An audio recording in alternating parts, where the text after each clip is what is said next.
Lesson 15, Part 1A, Present Active Subjunctive. General notes about the form of the subjunctive.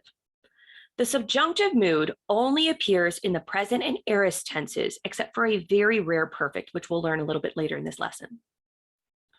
The subjunctive always has primary endings. Nothing is secondary since the subjunctive does not refer to time, so it cannot be past. There are no augments for the same reason. So subjunctive is always primary, no augments, no secondary endings. The theme vowel for subjunctive is always omega eta, which are the lengthened forms of omicron and epsilon.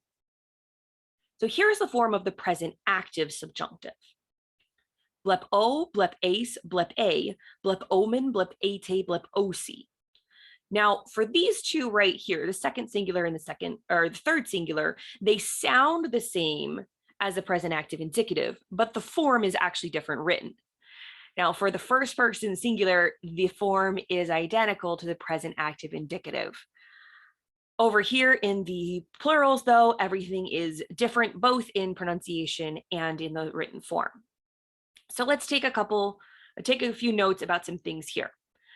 As I mentioned before, the present active subjunctive first singular is identical to the present active indicative first singular. So from now on, you will need to parse all of these verbs as present active indicative first singular and present active subjunctive first singular, since they could be either one. That's going to take a little bit getting used to. All right, the present active subjunctive third singular is identical to the present middle passive indicative second singular. We could parse these as PMPI second singular or PAS third singular. However, none of the verbs that show up in the present active subjunctive also show up in the present middle passive indicative. So for parsing, to try to keep this a little bit simpler, if it's a deponent, assume it's present middle passive indicative second singular. If it's not deponent, assume that it's present active subjunctive, and here it would be a third singular. So the forms are identical, but very, very few verbs show up in the middle passive, and none of them show up in both the middle passive and the present active subjunctive. So if it's one of those and it's this exact form, go with if it's deponent, then it's the middle passive indicative. If it's not deponent, go with active subjunctive. Now, a-o and a-o contract verbs, but not e-o contract verbs, are identical to their present active subjunctive counterparts in all 6 forms. So for example, for agapao, it would be agapo, agapes, agape, agapomen, agapete, agaposi for the present active indicative and for the present active subjunctive. They're going to be identical in all 6 forms. So for example, here you would say present active indicative third singular, present active subjunctive third singular. You would say present active indicative second plural, present active subjunctive second plural. You've got to identify them as both. The only exception to the above note is Amy, which has irregular subjunctive forms. That should be an exception to this one up here.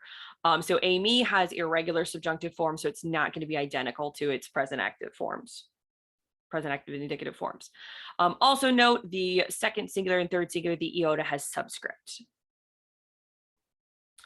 So here's the formula. Present active subjunctive equals first stem plus omega eta theme vowel plus primary A endings. Wherever there was an omicron theme vowel, now there's an omega. Wherever there was an epsilon theme vowel, now there's an eta. The only difference between this and the present active indicative is the theme vowel. First stem, just like we expect for present, primary A. We have all primaries for subjunctives. A's because we have actives. All right, now let's take a look at Amy. The present subjunctive of Amy is the omega eta theme vowel and then the ending from the present active subjunctive. So o, ace, a, omen, ate, osi. We've seen similar things like this before with forms of Amy that are participles, where it's just the endings that we would normally see. And here it is again. I may be, you may be, he may be, we may be, ye may be, they may be, just like we would expect. Watch out for the movable new, like always. All right, meaning of the present active subjunctive. A present subjunctive expresses that the potential action would be progressive. Contrast that to if we had an aorist subjunctive, it would express the potential action would be at a point in time. Well, there it is, point in time or unspecified. So hina luso, in order that I may loose, aorist active subjunctive. Hina luo, in order that I may be loosing, present active subjunctive. Now, this distinction is difficult and or awkward to make in English, and therefore the aorist active subjunctive and the present active subjunctive are often translated the same in English. There's a slight nuance difference in Greek, but in English, we do not care about this difference, so we don't bother to try to bring it across in the translation. It may be important if you're teaching a passage or if you're studying a passage, but we really don't need to bring it across into our English translation. The best way to translate most subjunctives is with may, such as I may loose. There's a special feature called a hortatory subjunctive. The first plural of the subjunctive is used in exhortations. So for example, pistusomen eistan kurion, let's believe on the Lord. This is like a command expressed to a group that the speaker is a part of. In English, we use the phrase let's to express this. Now, we can also say, let us go with it not as a contraction in English, and that means allow us to go.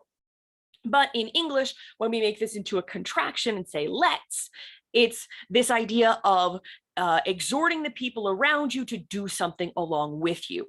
Now, if you use a King James Bible, you'll often see let us used in this kind of a way because there are no contractions written in the Bible because it's improper to use contractions in writing. So if you see a let us in the Bible, it will often be this right here. It's an exhortation to do something along with the speaker. All right, let's look at some notes now about and may. And may sometimes means if not, but it more commonly means except or unless.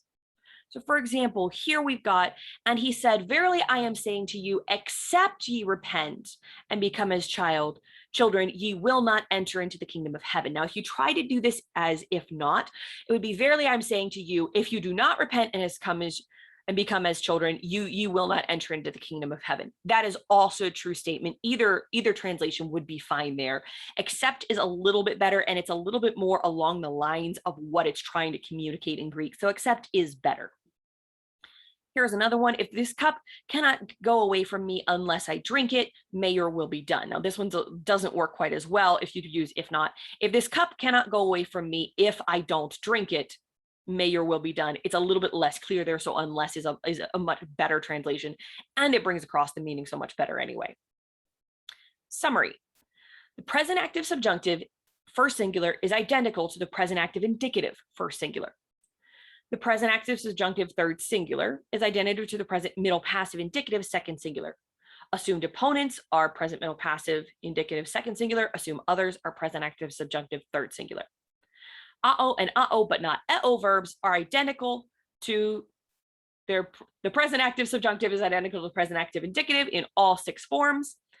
For a-o and a-o, but not e-o verbs, the present active subjunctive third singular is identical to the present middle passive indicative second singular and the present active indicative third singular. So watch out for that one there. Present active subjunctive equals first stem plus omega eta theme vowel plus primary a endings. Present subjunctive of Amy is the omega eta theme vowel plus the endings from the present active subjunctive. The best way to translate most subjunctives is with may. The first plural of the subjunctive is used in exhortations, which are translated with let's. And may often means except or unless.